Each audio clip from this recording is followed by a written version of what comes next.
Shalom à tous. Alors ici je vais évoquer une étude qui est extraordinaire d'enrichissement et de découverte pour tous ceux qui aspirent aux choses éternelles qui ne passent pas. Tout d'abord, alors bien sûr, il s'agit de la physique quantique, qui est la science d'Elohim. Et tout d'abord, il nous faut entrer dans le détail de ce qu'est la physique quantique par rapport à la physique traditionnelle.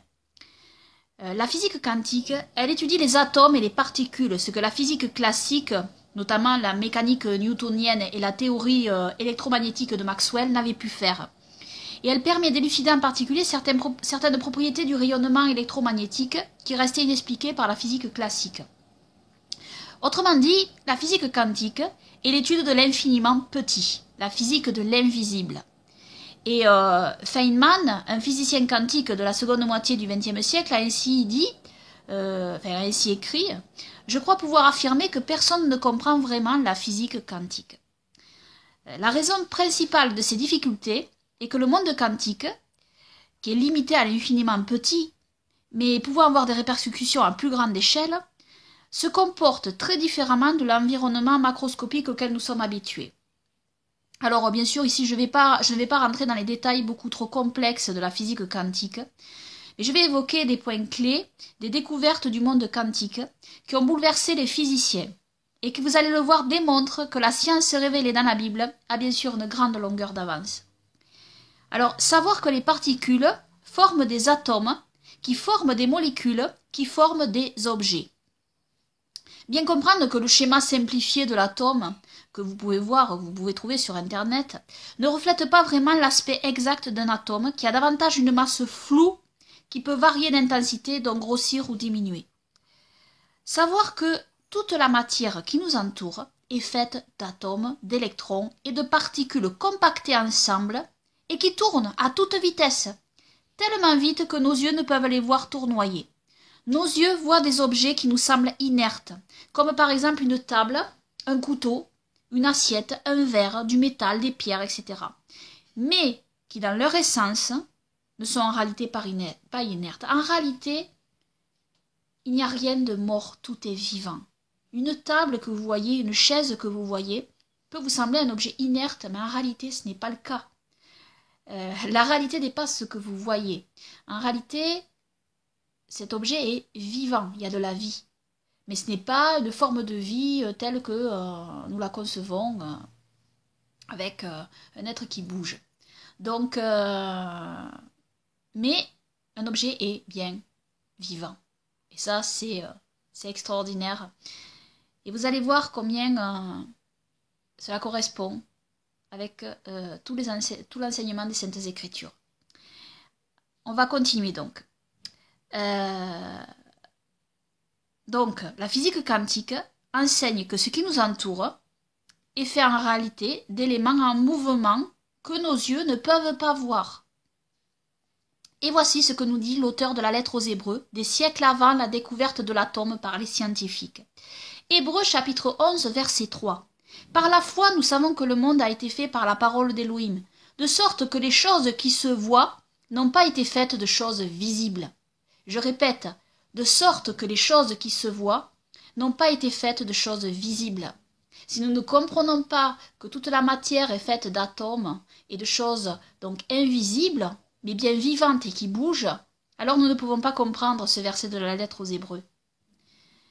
Et ça, c'est des siècles avant la découverte de l'atome.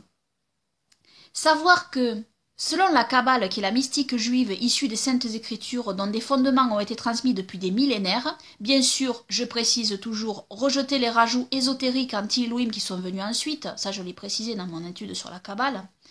Donc, je parle des bons fondements kabbalistiques qui se sont transmis de génération en génération. Selon ces fondements kabbalistiques, la matière n'est que le revêtement d'une essence spirituelle intérieure. Cette âme spirituelle intérieure unit les différentes parties de la matière et permet son existence. L'animal ou l'homme ne sont pas les seuls à posséder une âme. Le végétal et le minéral en sont également dotés selon la Kabbale. La différence réside principalement dans le niveau et la force de cette âme. Celle de l'homme et de l'animal a des niveaux bien sûr différents et capables de connexion, de bouger, ce qui va permettre au corps de se mouvoir. tandis que l'âme du végétal ou du minéral ne peut que relier leurs différents composants et permettre leur existence sans aucune possibilité de changement ou de mouvement. Donc ça, c'est ce que enseigne la mystique juive, liée aux Saintes Écritures. Donc, il est bien question ici des atomes, découverts par la physique quantique. Car comme vous allez le voir, les découvertes de la physique quantique confirment tout ce qui est dit ici depuis des siècles dans la mystique juive. Albert Einstein a dit « Concernant la matière, nous avons tout faux. Ce que nous appelons matière est énergie. Cette vibration est tellement basse qu'elle ne peut être perçue par les sens. Il n'y a pas de matière. » Il a dit aussi « Les équations disent que l'énergie et la masse, c'est-à-dire la matière, sont interchangeables. Elles sont différentes formes de la même chose. Sous les bonnes conditions, l'énergie peut devenir masse et vice-versa. » Et il a donc donné cette formule très célèbre, E égale mc2, c'est-à-dire l'énergie et la masse de la vitesse de la lumière au carré. Les fondements kabbalistiques enseignent également que le monde reçoit à chaque instant un flux divin, contrairement à l'idée selon laquelle l'univers a reçu, au moment de sa création, toute la quantité d'énergie nécessaire à son maintien. Ce flux, que la science appelle énergie et qui désigne toute forme de force agissante, permet le maintien et l'existence de la création qui en dépend, comme une lampe électrique dépend de l'électricité pour produire de la lumière. Et là encore, vous allez voir que tout cela rejoint les découvertes de la physique quantique. La physique quantique nous apprend aussi que les objets sont donc dotés d'une force et que c'est la lumière qui tient toutes choses ensemble, que ce soit concernant des objets ou des êtres vivants. La physique quantique nous apprend que toutes les formes de matière sont de la lumière solidifiée et que rien ne peut exister sans que la lumière n'existe en premier. Et nous savons que la première chose qu'Élohim créa, juste après avoir créé les cieux et la terre informe et vide, la terre donc à ce moment-là était informe et vide, la première chose qu'Élohim a créée, après cela, c'est la lumière. La lumière a été créée bien avant le soleil, car le soleil ne fut créé qu'au 4e jour.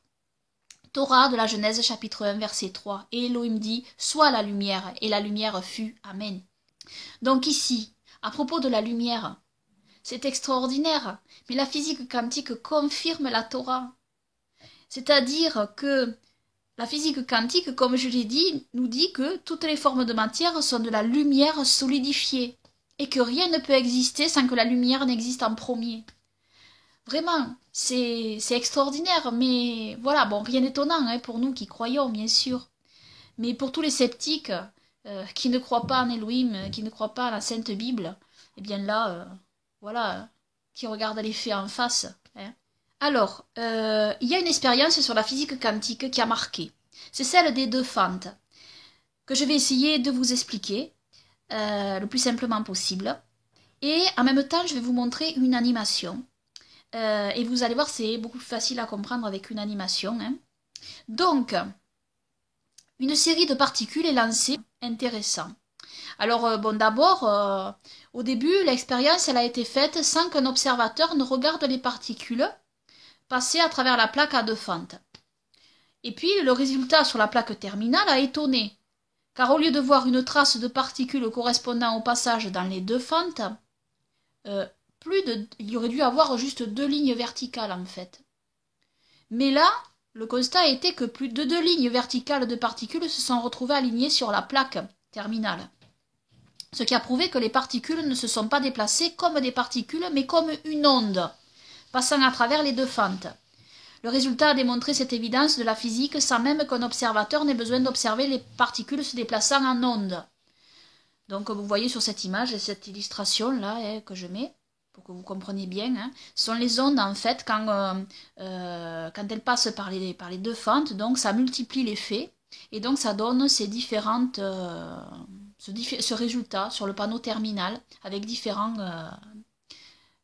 raies en fait verticales. Donc voilà, ça explique. Mais alors, comme je l'ai dit, là c'est pas le plus étonnant. Alors ce qui suit a stupéfait les premiers découvreurs. C'est lorsque l'expérience a été réitérée, mais cette fois-ci au moment où l'onde avait passé la plaque à deux fentes. Juste avant son impact sur la plaque terminale, un observateur a été placé. Donc un observateur humain a été placé. Et au moment où cet observateur ouvre les yeux pour regarder, l'onde redevient des particules. Et ces mêmes particules, au lieu de poursuivre leur route pour aller sur la plaque terminale, elles rebroussent chemin et reviennent en arrière jusque dans le fusil lanceur de particules. Et lorsque l'observateur referme les yeux, les particules redeviennent des ondes. Et donc ils peuvent savoir en fait, parce que vous diriez, oui mais comment il sait que c'est des ondes puisqu'il ferme les yeux? En réalité c'est le résultat de l'expérience qui démontre que ce sont des ondes. Comme je vous l'ai dit sur la plaque terminale, c'est le résultat de l'expérience démontre donc que les particules sont comportées comme une onde, et non comme des particules séparées. Donc le résultat scientifique est sans appel. Cette expérience prouve que les particules sont influencées par l'observateur et réagissent différemment si elles sont observées ou non. Bien que déconcertés, les physiciens du monde quantique travaillent avec cette vérité qui est devenue l'un des piliers de la physique quantique. C'est l'un des piliers de la physique quantique. Dans la physique quantique, l'être humain ou la conscience humaine influence donc ce qui l'entoure et le tout est lié. Alors, et ça c'est pas moi qui le dis, ce sont les physiciens quantiques qui donnent le résultat de cette expérience et qui disent cela donc. Donc, il y a aussi un autre point très perturbant pour la communauté scientifique qui est l'intrication quantique ou enchevêtrement quantique. Alors, il s'agit d'un phénomène dans lequel deux particules ou groupes de particules ont des états quantiques dépendants l'un de l'autre, quelle que soit la distance qui les sépare. Voici une illustration ici, pour que vous compreniez, voilà. Donc deux particules, deux atomes sont reliés l'un à l'autre. Un tel état est dit intriqué ou enchevêtré, parce qu'il existe des corrélations entre les propriétés physiques observées de ces particules distinctes. Cet état semble contredire le principe de localité. Ainsi, deux objets intriqués, par exemple qu'on appellera O1 et O2, ne sont pas indépendants mais séparés par une grande distance. Et il faut considérer O1 et O2 comme un système unique. Et alors ça, c'est aussi extraordinaire. C'est que ça rejoint les saintes écritures. Et ça rejoint donc la mystique biblique, qui nous enseigne que tout est érade, un, uni. Et nous savons que c'est notre Seigneur et Sauveur Yahushua, Jésus-Christ, qui unifie toutes choses, celles d'en haut et les choses d'en bas. Nous lisons dans Éphésiens chapitre 1, versets 9 à 10. Nous ayant fait connaître le mystère de sa volonté selon le dessein bienveillant qu'il avait auparavant résolu en lui-même, et qu'il devait réaliser à l'accomplissement des temps, à savoir de réunir toutes choses en Mashiach, tant ce qui est dans les cieux que ce qui est sur la terre. Amen. Et donc, ceci afin que nous soyons érades. Un, lui, Yahushua uni au Père, et lui en nous, et nous en lui. Jean chapitre 17, versets 20 à 21. Yahushua dit, « Or je ne prie pas seulement pour eux, mais aussi pour ceux qui croiront en moi par leur parole, afin que tout soit un. Comme toi, ô Père, tu es en moi, et moi en toi, afin qu'ils soient aussi un en nous, pour que le monde croie que c'est toi qui m'as envoyé. » Amen. Nous sommes faits d'atomes et de particules, et l'univers aussi est fait d'atomes et de particules. Et l'intrication quantique démontre le fait que l'union spirituelle décrite dans la parole d'Elohim n'est pas une chose abstraite, mais bien réelle, et cela est prouvé par la physique quantique. La physique quantique a donc découvert aussi que l'univers est intrinsèquement lié à la présence d'un observateur sans lequel l'univers ne peut exister. Ça, ce sont les physiciens quantiques, des physiciens quantiques qui en parlent. Donc, le fait de voir dans la physique quantique est lié avec ce qui est vu, et la mesure est en réalité créée par celui qui observe. Et je dis donc, qui a été le premier observateur? Nous le lisons dans la Torah de la Genèse chapitre 1. Et si on prend les versets, des versets bien distincts, on constate une chose. Qui a-t-il écrit? Quand Elohim créa la lumière, il est écrit « Et Elohim vit que la lumière était bonne ». Quand Elohim créa la terre et les eaux, et Elohim nomma le sectaire et il nomma l'amas des eaux mers, et Elohim vit que cela était bon. Et quand il créa la végétation, les herbes, les arbres, Et la terre produisit de la végétation, des herbes portant semences selon leur espèce, et des arbres portant du fruit qui avaient leur semence en eux-mêmes, selon leur espèce. Et Elohim vit que cela était bon. Et quand il créa les astres, et pour dominer sur le jour et sur la nuit, et pour séparer la lumière d'avec les ténèbres, et Elohim vit que cela était bon. Et quand il créa les grands poissons, et tous les êtres vivants qui se meuvent dans les eaux, et tous les oiseaux, et Elohim créa les grands poissons et tous les êtres vivants qui se meuvent, dont les eaux foisonnèrent selon leur espèce, et tout oiseau ailé selon son espèce, et Elohim vit que cela était bon. Et à la fin, après avoir tout créé, il est écrit, et Elohim vit tout ce qu'il avait fait, et voici c'était très bon.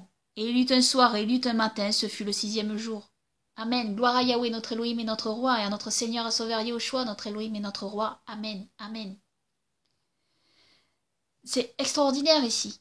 Mais cela rejoint tout ce que la physique quantique enseigne en réalité. Il faut un observateur. Sans observateur, l'univers n'existe pas. Et ce qui est extraordinaire, c'est que dans la Torah, il est bien écrit « Elohim vit ». Il est écrit dans la Torah « Elohim vit, Elohim vit, Elohim vit ».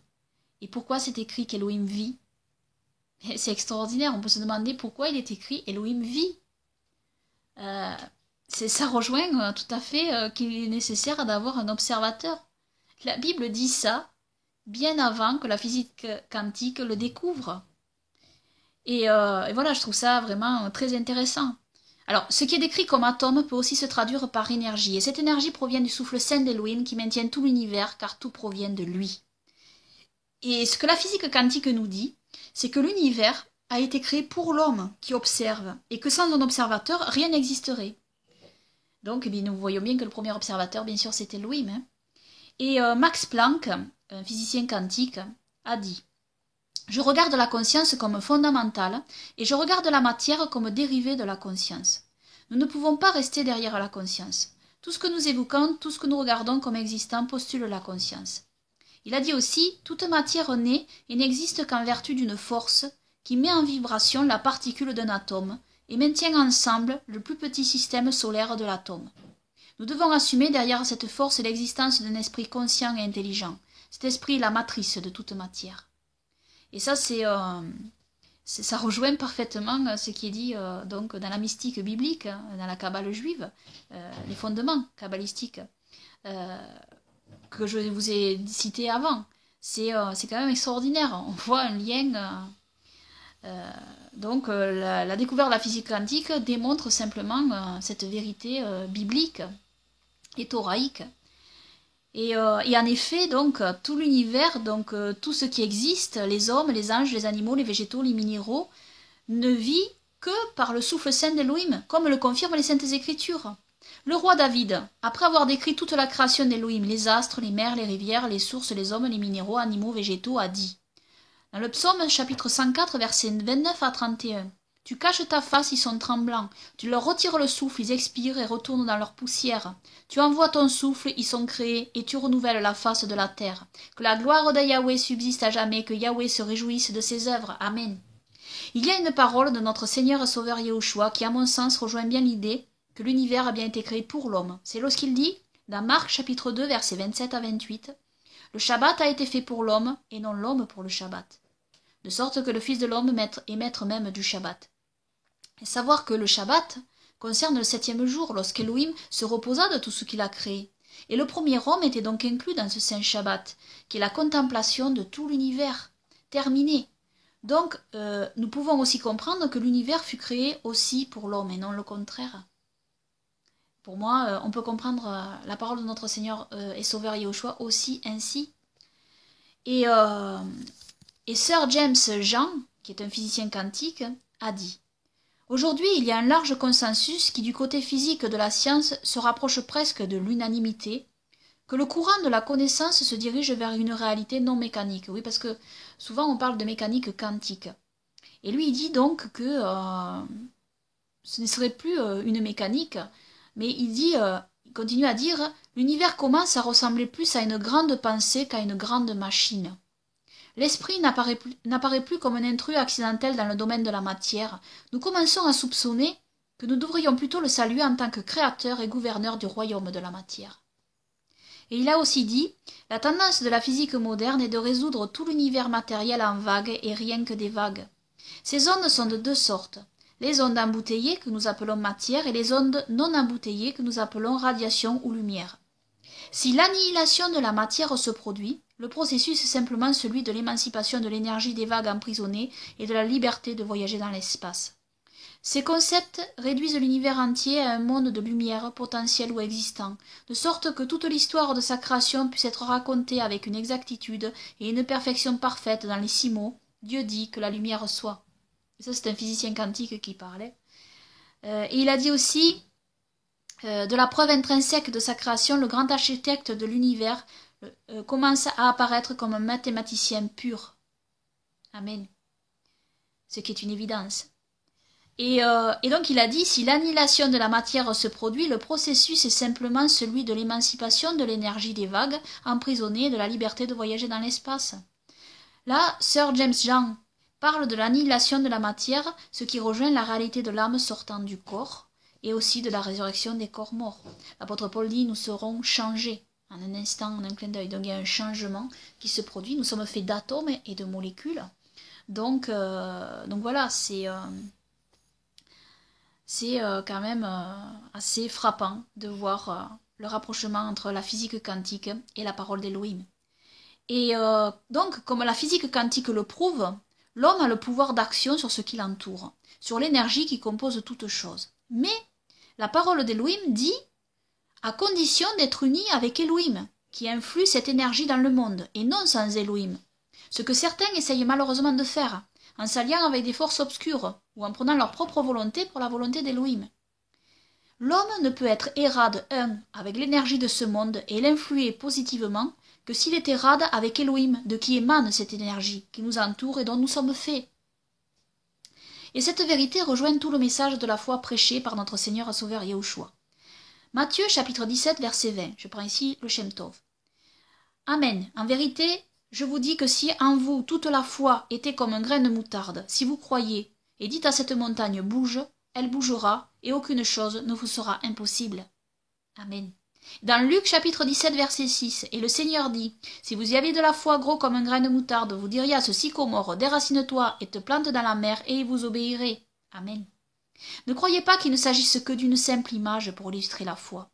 Car comme le dit bien notre Seigneur et Sauveur Yahushua, un homme plaçant sa foi en Elohim et étant un par Yahushua dans la volonté d'Elohim peut vraiment déplacer une montagne ou un arbre, qui sont des atomes en mouvement, qui ne font qu'obéir à la volonté d'Elohim et sont reliés aussi à nous. C'est ce que nous explique aussi la physique quantique. Alors, selon les découvertes, avec ce que nous explique la physique quantique, avec l'intrication quantique notamment, selon les découvertes dans la physique quantique, les observations ne font pas que perturber ce qui est mesuré dans l'infiniment petit qui compose tout ce qui nous entoure, mais aussi elles produisent les mesures. Pascual Jordan, physicien quantique, a dit « Les observations ne perturbent pas seulement ce qui est mesuré, elles le produisent ». La foi participative de l'homme pour qu'Elohim agisse est extrêmement importante. Nous retrouvons cette vérité répétée maintes fois dans les Saintes Écritures, car l'homme fait partie du tout et Elohim le fait participer à sa création. Maintes fois notre Seigneur et Sauveur Yahushua dira, dans Matthieu chapitre 9 verset 22, « Prends courage ma fille, ta foi t'a guérie. » Et cette femme fut guérie à l'heure même. Plusieurs fois, notre Seigneur Sauveur Yahushua emploie cette expression « ta foi t'a guéri » ou bien « ta foi t'a sauvé ». Mais le point clé est que la foi de ces croyants, de cette croyante, reposait sur Yahweh notre Elohim et donc aussi sur son élu, notre Seigneur et Sauveur Yahushua. Et que dit notre Seigneur et Sauveur Yahushua à ceux qui doutèrent très souvent ? Pourquoi doutez-vous, gens de peu de foi ? Notre Seigneur et Sauveur Yahushua a dit aussi, Jean chapitre 14 versets 11 à 13. « Croyez-moi, je suis dans le Père et le Père est en moi. Croyez du moins à cause de ses œuvres. En vérité, je vous le dis, celui qui croit en moi fera aussi les œuvres que je fais et il en fera de plus grandes. Parce que je m'en vais au Père et tout ce que vous demanderez en mon nom, je le ferai, afin que le Père soit glorifié dans le Fils. Amen. » Donc ici il dit bien, et tout ce que vous demanderez en mon nom, je le ferai, afin que le Père soit glorifié dans le Fils. Et voilà, donc, et il dit bien, celui qui croit en moi fera aussi les œuvres que je fais, et il en fera de plus grandes, parce que je m'en vais au Père. Amen. Nous avons le moment où l'apôtre Pierre, ayant une foi entière dans notre Seigneur Sauveur Yahushua, se mit à marcher sur les eaux. C'est le seul homme avec notre Seigneur Sauveur Yahushua qui a marché sur les eaux, c'est l'apôtre Pierre. Mais lorsqu'il douta, face aux éléments, il s'enfonça. Preuve que la foi de l'homme est agissante et qu'Élohim fait participer le croyant à ce qu'il accomplit pour lui. En fait, Élohim accomplit, fait, et l'homme aussi agit, intervient avec Élohim. Élohim veut faire participer l'homme. Et tout ça est en lien aussi avec les atomes et les molécules, en fait. Car Elohim a établi tout cela, tous ces atomes et toutes ces molécules qui composent toutes choses, avec des lois qui régissent toutes choses. Voilà, les atomes, il y a les atomes qui forment le bois, les atomes qui forment l'eau. Ils sont assemblés de manière différente pour former les choses telles que nous les voyons et que nous les percevons. Mais Elohim, lui, a le pouvoir sur tout cela. Et donc, il peut changer les atomes en question et les faire se mouvoir différemment, les faire s'assembler différemment pour que tout d'un coup, l'eau devienne un élément solide sous les pieds de notre Seigneur Sauveur Yahushua et sous les pieds de l'apôtre Pierre, et ou bien que l'eau se change en vin. Voilà. Mais c'est Elohim qui a le pouvoir de changer donc ses propres lois. Et il a donné aussi le pouvoir à l'homme de participer avec lui à ce changement. Donc voilà, ça c'est aussi très intéressant à comprendre. Hein. Et donc je vais vous lire ce passage, hein. Matthieu chapitre 14, versets 24 à 33, là j'ai pris la version du Shem Tov. Et le bateau était au milieu de la mer et les vagues le poussaient en accord avec le vent qui était contraire. À la 4e garde de la nuit, Yahushua approcha d'eux marchant sur la mer. Et quand les disciples le virent marcher sur la mer, ils furent effrayés dans leur chair, pensant qu'il s'agissait d'un esprit, et dans l'immensité de leur peur, ils crièrent. Et à ce moment, Yahushua leur répondit et leur dit qu'il y ait parmi vous la foi que c'est moi, et n'ayez pas peur. Et pour cette raison, Pétros, Pierre, lui répondit, Seigneur, si c'est toi, ordonne-moi de venir à toi sur la mer. Et Yahushua lui dit, viens. Et Pierre descendit du bateau et marcha sur la mer et vint à Yahushua. Et quand il vit la puissance du vent, il eut une grande peur et commença à sombrer, cria et dit, Seigneur, sauve-moi. Et immédiatement Yahushua étendit sa main et le prit et lui dit, Adam de faible foi, pourquoi as-tu douté? Et quand ils montèrent dans le bateau, le vent cessa. Et alors dans le bateau, ils se prosternèrent à lui et dirent, vraiment c'est toi le Fils d'Élohim. Amen. Et nous avons aussi un autre fait qui est relaté dans l'évangile de Saint Marc et inséré en hébreu dans le Matthieu du Shem Tov, que je vais vous lire. C'est Marc chapitre 9, versets 20 à 27. Et ce passage a été retrouvé en hébreu, donc inséré dans le Matthieu hébreu du Shem Tov. Donc là, c'est la version hébraïque.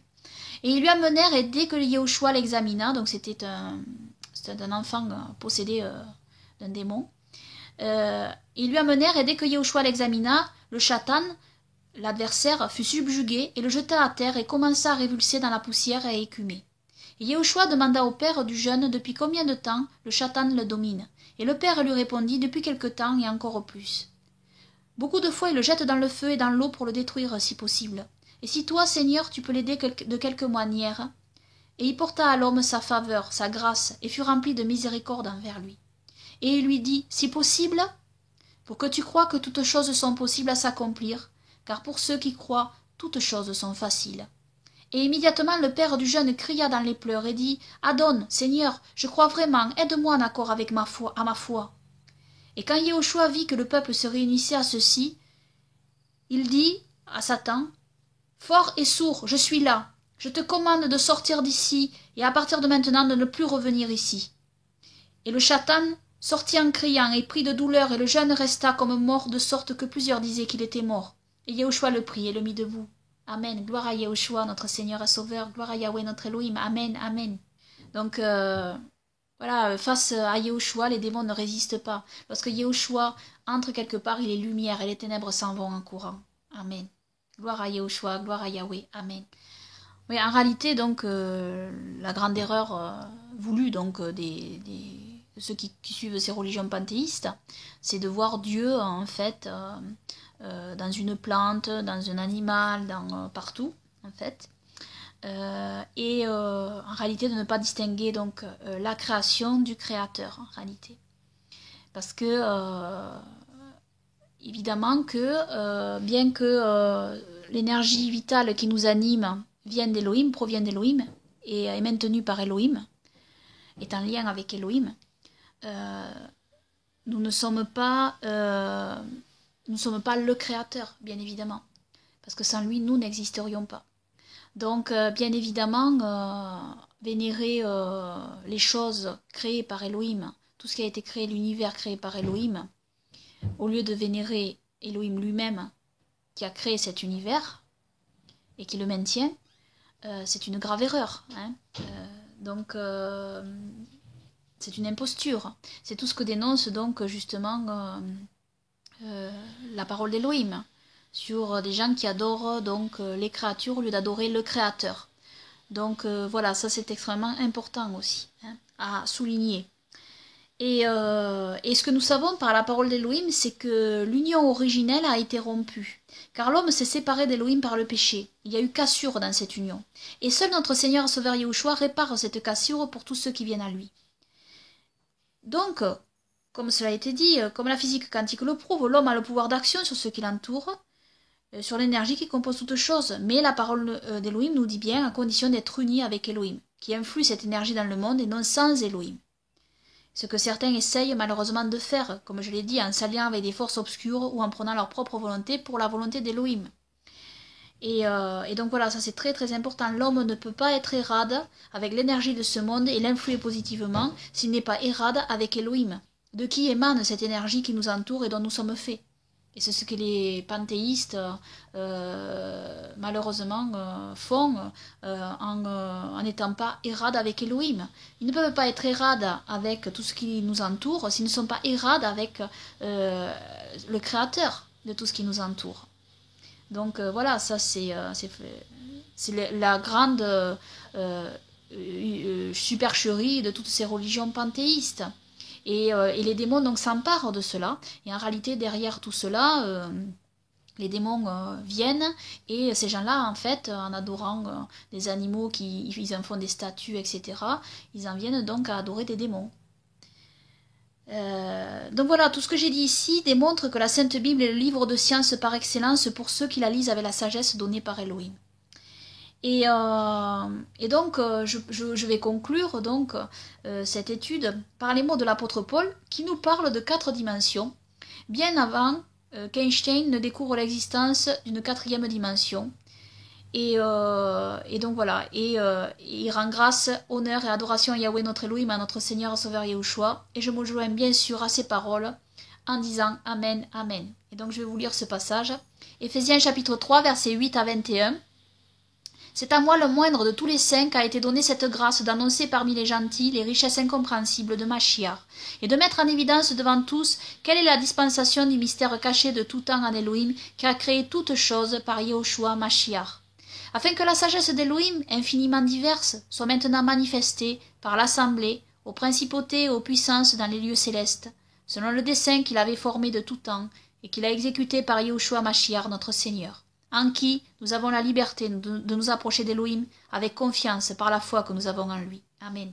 C'est pourquoi je vous demande de ne pas vous décourager à cause des afflictions que j'endure pour vous, elles sont votre gloire.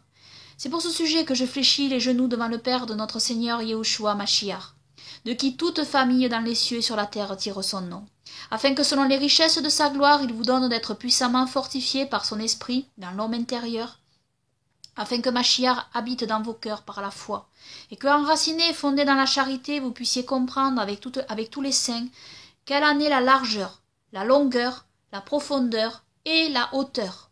Donc ici, nous avons 4 dimensions. Hein. L'apôtre Paul nous parle bien ici de 4 dimensions, alors que jusqu'à récemment dans l'histoire, beaucoup ne croyaient qu'à 3 dimensions. Hein. Et l'apôtre Paul nous parle bien sûr de 4 dimensions, parce que bien évidemment, il y a une 4e dimension invisible que nous ne voyons pas, bien évidemment. Et donc il continue en disant « Et connaître l'amour de Mashiach qui surpasse toute connaissance, afin que vous soyez remplis de toute la plénitude d'Elohim. » Or à celui qui peut faire par la puissance et qui agit en nous infiniment plus que tout ce que nous demandons et que nous pensons, à lui soit la gloire dans l'assemblée par Yahushua Mashiach dans tous les âges au siècle des siècles. Amen. Amen. Amen. Et donc, oui, les 4 dimensions ont été découvertes par Einstein bien plus tard que l'apôtre Paul. Donc. Et donc, je trouve ça intéressant aussi à vous partager. Hein. Donc, il y a la largeur, la longueur, la profondeur et la hauteur, ce qui fait 4 dimensions. Donc voilà, je tenais à vous partager cette étude que je trouve extrêmement intéressante et enrichissante. Et que tout soit fait pour la gloire de Yahweh notre Elohim et de notre Seigneur et Sauveur Yahushua. Et gloire à Yahweh notre Elohim, notre roi, notre Seigneur et Sauveur Yahushua, notre Elohim, notre roi. Et que son règne vienne, que sa volonté soit faite dans les cieux et sur la terre. Amen, amen.